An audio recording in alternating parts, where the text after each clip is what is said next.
Hey, what's going on guys? Chip here. Welcome back to another Pokemon TCG video where today we're finally going to start taking a look at some Ultra Prism decks. Now I'm really excited to be getting into this. This next set is going to be really good, and I'm excited to see the creativity to come out of the set and see what kind of things people come up with as far as their decks. We're going to start off today with a Leafeon GX Decidueye deck, so I'm excited about this. It's a really cool archetype, I think, with that Leafeon's GX attack, which we'll talk about shortly. And let's go ahead and jump into it. Starting off with the Pokemon here, we do have 3 copies of Eevee with that Energy Evolution ability. Whenever you attach a basic energy card from your hand to this Pokemon, you get to search your deck for a Pokemon that evolves from Eevee that is the same type as that energy card. So we're going to slap a Grass Energy on this guy and go search out one of our 2 Leafeon GXs here.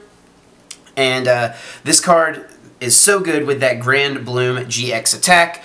We get to search our deck for a Pokemon that evolves from each of the basic Pokemon on our bench and put it directly onto that Pokemon to evolve it. So ideally we're going to have a few Rowlets down on the bench. We're going to use Leafeon's Grand Bloom GX, go slap some Dartrix on top of the Rowlet, and then the next turn they'll be ready to evolve to Decidueye. So if we go second and we can start Eevee or get Eevee into the active spot, and then go use Grand Bloom GX on turn 1 after using a Bridget, we're going to have 2 to 3 Dartrixes on our very first turn of the game, which is pretty great if you ask me. And going second, if we're going first, we've got just one more turn to even get that Grand Bloom set up, which is really nice. Leafeon does also have Solar Beam for a Grass and a double colorless. It does 110 damage, which is not a bad attack, especially when paired with Feather Arrows from Decidueye and the boosted damage of Choice Band.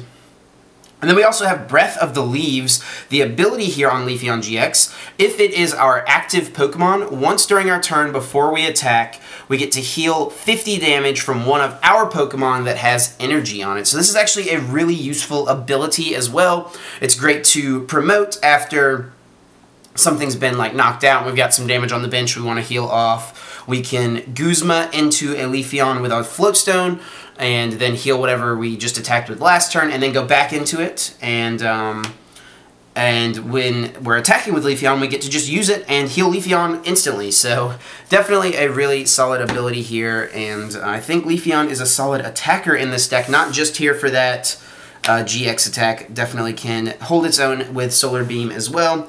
And then moving on to the Decidueye line, we are playing the full 4 for Decidueye. Now you guys know good and well what this card does with that Feather Arrow ability. Once during our turn, before we attack, we get to put 2 damage counters on one of our opponent's Pokemon. So placing that extra 20 damage can just really rack up and help us to hit numbers with Solar Beam, and we can also attack with Razor Leaf here for 90 damage for a Grass and a DCE. We also do have Hollow Hunt GX, but we probably won't be able to use that in this deck since we're going to always be using Grand Bloom if we get set up like we want to.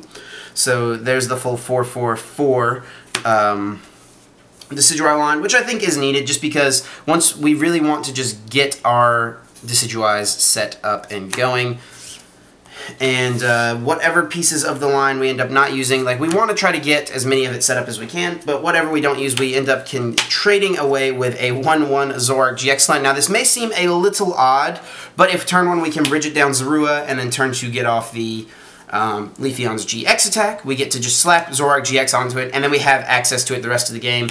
That trade ability, of course, being able to discard a card from our hand and draw 2 cards. Really useful to discard useless cards later on, like the second and third Eevee we probably won't ever use, maybe not the second Leafeon. We could set up 2 Leafeons in a game though, so but trading away pieces of the Owl line we don't need, trading away some of our other consistency cards that once we're set up we just don't really need anymore. So I like having the 1/1 Zoroark there. And then to finish off the Pokemon, of course, 2 Tapu Lele GX. That Wonder Tag ability, so good, searching our deck for a supporter card.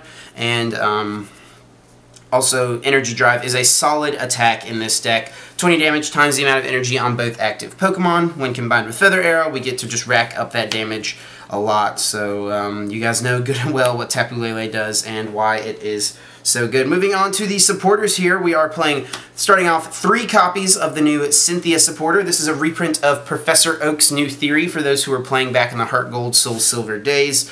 Shuffle your hand into your deck and then draw 6 cards. Just a good solid shuffle draw supporter that adds a little bit of consistency there. We've also got 3 copies of Professor Sycamore, and then continuing on here, 3 copies of N. This is where I'm starting a lot of my deck building with the new set, is just trying out the 3-3-3 line of these draw supporters. Working out pretty well so far. Some decks definitely don't need the full 3 Sycamore, 3 or 4 Sycamore. I've cut down to just a single Sycamore in some of my Ultra Prism decks, which we'll talk about once we get to those later on. But continuing on with the supporters, we've also got 3 copies of Guzma. Leafeon GX is a card that is very difficult for this deck to deal with. We're really reliant on our GX abilities. Leafeon GX's ability says that while it's active, your opponent's EX and GX Pokemon can't use their abilities, so having the Guzmas is good to get around that. We can Guzma around, set up some Feather Arrows on that so that we can try to knock it out later with a Riotous Beating on Zoroark, or even a Solar Beam with Leafeon GX. Continuing on with the supporters, we of course got 2 copies of Bridget. I'd like to find space for a third, but I just can't do it at this time. But Bridget is of course our optimal supporter on that first turn, searching our deck for up to 3 basic Pokemon and putting them down onto our bench. So normally we're going to go... if we don't start Eevee, we're going to definitely go grab an Eevee, and then like a couple Rowlet or a Rowlet and a Zorua. Depends on what we start, of course, but we're fine starting basically anything except Lele. Lele is not a great starter because then it makes it more difficult to get stuff with our Bridgets. And on turns that we don't have to Lele for Bridget, where we just open up raw Bridget and we open up something that's not Tapu Lele, we're usually going to be very, very, very good to go in that game. Because Bridget can just go grab us a couple Rowlets and a Zorua. We can find another Rowlet the next turn, and you know, just start using Grand Bloom GX to get all those evolutions out into play. And then I'm also testing out 2 copies of Pokemon Center Lady, which is a card that hasn't seen a lot of play recently. It did get printed again in that Generation set, so it is still legal for the standard format. And I think this is just really cool on Leafeon GX with that Breath of the Leaves ability. If we're attacking with Leafeon, we get to heal 110 damage from it in 1 turn. It's a very 2-shotty format with all the Zoroarks and stuff running around. So if a Zoroark just hit our Leafeon for 120, we could go down to just 10 damage on our Leafeon. So I think that's too good not to test out, so we're definitely going to be messing around with it and see how that goes. But that does it for the supporters. We'll go on now to the item cards. We do have 4 copies of Ultra Ball. Just standard consistency stuff here. Also helps us just get out our birds later on down the road. 2 copies of Field Blower. Definitely don't want to have to deal with any Garbotoxin decks if we don't have to, so Field Blower is going to be useful to deal with those. We've got 1 copy of Special Charge and 1 copy of Rescue Stretcher. I like Special Charge a lot in this deck since, you know, we don't have Hollow Hunt to get back our double colorless energy, and all of our attackers use double colorless energy, so I think Special Charge is definitely needed.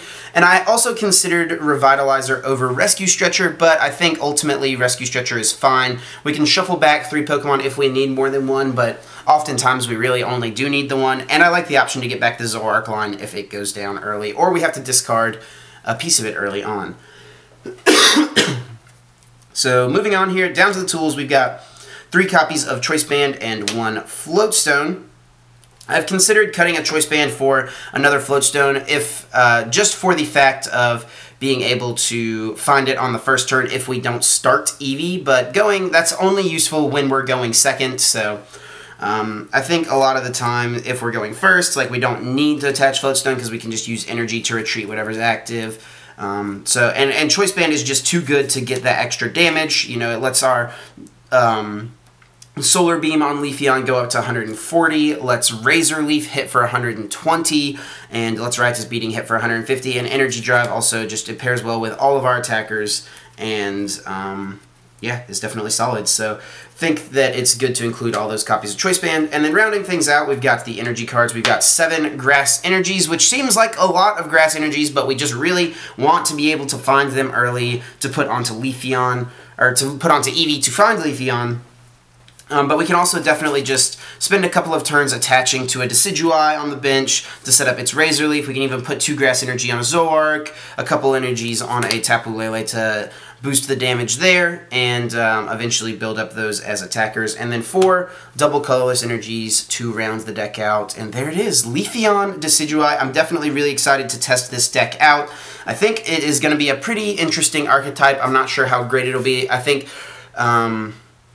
Glaceon GX definitely messes with it a lot, but at the same time, Glaceon GX is weak to metal, and there is a ton of metal support in this set that we're going to be talking about once we get to those decks later on down the road. But let me know, guys, down in the comments, what are some of the decks you want to see next. My next one is going to be Glaceon GX Zoroark GX, but after that, let me know what some decks are that you want to see from Ultra Prism, and I'm excited to get them out and show them to you guys. So that is going to do it for me. Thank you so much for watching. Leave any questions down in the comment section down below. You can follow me on Facebook, Twitter, Twitch, and Instagram. All of those things, as always, guys, are at TrainerChip. Thanks for watching, and until next time, take care.